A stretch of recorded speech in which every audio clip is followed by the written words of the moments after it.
Hello students, आपका मेरे channel विकास education point पर स्वागत है।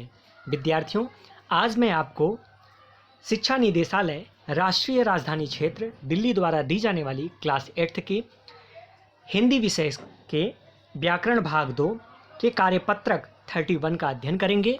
विद्यार्थियों, यह कार्यपत्रक 28 जनवरी 2021 की है। आइए अध्ययन करते हैं। प्रश्न है प्रश्न नंबर 1। नीचे दिए गए गद्यांश को ध्यान से पढ़िए और सोचिए कि रेखांकित शब्द किसके लिए दिए गए हैं। ध्यान दीजिएगा, क्या ये शब्द किसी के नाम की जगह दिए गए हैं? उन नाम को पहचान कर नीचे दिए गए खाली स्थान में लिखिए और रेखांकित शब्दों को भी उसके सामने लिखिए। बदलू मनिहार था।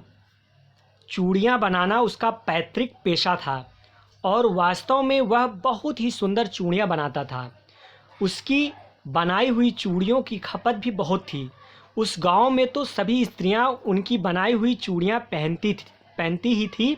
आसपास के गांव के लोग भी उससे चूड़ियाँ ले जाते थे। तो बच्चों, यहाँ पर उसका, वह, उसकी, उससे, उसकी, तो ये जो है, ये सभी जो प्रयोग किए गए हैं, ये बदलू के लिए प्रयोग किए गए हैं।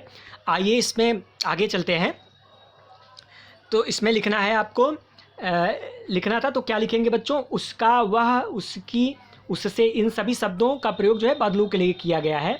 तो उसका मतलब बदलू मनिहार था। बदलू जो है वो चूड़ियाँ बनाने वाला था, मनिहार था। चूड़ियाँ बनाना उसका पेशा था। किसका? बदलू का। और वास्तव में वह बहुत ही सुंदर चूड़ियाँ बनाता था। वह कौन? बदलू। इसका मतलब बदलू के लिए प्रयोग किया गया है। उसकी बनाई हुई चूड़ियों की खपत भी बहुत थी। उसकी मतलब बदलू की। उस गांव में तो सभी स्त्रियां उसकी बनाई हुई चूड़ियाँ पहनती थी। उसकी मतलब किसकी? बदलू की। आसपास के गांव के लोग उससे चूड़ियाँ ले जाते थे। तो उससे किससे? बदलू से। ठीक है, चलिए बच्चों आगे चलते हैं। नीचे दिए गए वाक्यों को ध्यान से पढ़िए और इसमें आए नाम या संज्ञा शब्द को ढूंढ कर लिखिए। फिर वाक्य में आगे उस नाम के स्थान पर आए हुए शब्दों को ढूंढिए और लिखिए। जैसे उदाहरण में दिए गया है। उदाहरण है का वाला, बदलू मुझे सबसे अच्छा आदमी लगता था क्योंकि वह मुझे सुंदर सुंदर लाख की चूड़ियाँ बनाकर देता था। तो बदलू और वह, तो बदलू जो है और वह है, तो इसको हम इस तरह से लिख देंगे जैसा कि इसमें लिखा गया है।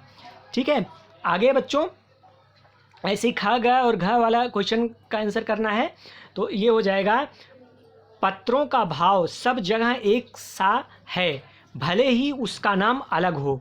तो यहाँ पर पत्रों हो जाएगा बच्चों और उसका हो जाएगा। ठीक है, ऐसे लिख देंगे इसको। पक्षी और बादल ये भगवान के डाकिए हैं। पत्री और बादल है बच्चों, और ये हो जाएगा, इसका ये हो जाएगा पक्षी और बादल।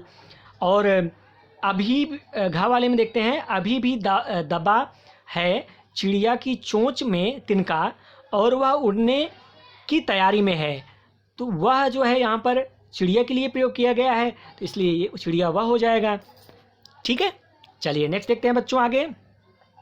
प्यारे बच्चों, जब उसने दिए गए प्रश्नों को हल किया तो पाया कि वह, उसका, उसकी, ये आदि जैसे शब्दों का प्रयोग किसी न किसी नाम या संज्ञा के शब्द के स्थान पर हुआ है।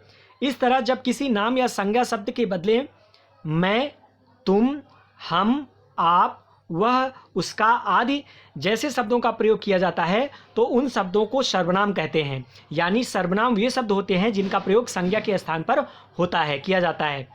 अब नीचे एक पोटली दी जा रही है जिसमें संज्ञा और सर्वनाम एक साथ बंद हैं। आप इन्हें छांट कर अलग अलग लिखिए। आइए बच्चों, इस पोटली में से छांट करके लिखते हैं। तो बच्चों, ये पोटली है आपके सामने, इसमें से छांट करके लिखना है। तो कमल है। कमल क्या है बच्चों? संज्ञा है। किसी नाम है ना, कमल, कमल का फूल होता है। तो किसी संज्ञा क्या है बच्चों? किसी व्यक्ति, वस्तु अथवा स्थान के नाम को संज्ञा कहते हैं। तो कमल क्या है? संज्ञा है। मैं सर्वनाम है बच्चों यहाँ पर। उसके बाद पहिया, पहिया संज्ञा हो जाएगा। पक्षी संज्ञा हो जाएगा। आप यहाँ पर क्या हो जाएगा बच्चों? सर्वनाम हो जाएगा। उसके बाद हम क्या हो जाएगा बच्चों? ये भी सर्वनाम हो जाएगा। घर, ये आपका संज्ञा हो जाएगा। उसका सर्वनाम हो जाएगा। तुम भी यहाँ पर क्या हो जाएगा बच्चों? सर्वनाम हो जाएगा। बुढ़ापा, बुढ़ापा क्या हो जाएगा बच्चों? संज्ञा। वह सर्वनाम है। मिठाई ये भी संज्ञा है। यह ये सर्वनाम है। उसकी ये भी सर्वनाम है। कौन ये भी सर्वनाम है। सर्दी, सर्दी क्या है बच्चों? ये आपका संज्ञा है। विद्यालय ये भी संज्ञा है। कोई सर्वनाम है। जो ये भी सर्वनाम है। धरती ये संज्ञा है। सपना ये भी संज्ञा है बच्चों। उन्हें सर्वनाम है। आपके सर्वनाम है। जिसकी ये भी सर्वनाम है। इस प्रकार से संज्ञा और सर्वनाम को छांट करके हमने लिख दिया। बच्चों आज का हमारा कार्यपत्रक समाप्त होता है। कोविड-19 जैसे महामारी से बचने के लिए हमें नियमित रूप से अपने हाथों को साबुन और पानी से धुलना चाहिए। धन्यवाद।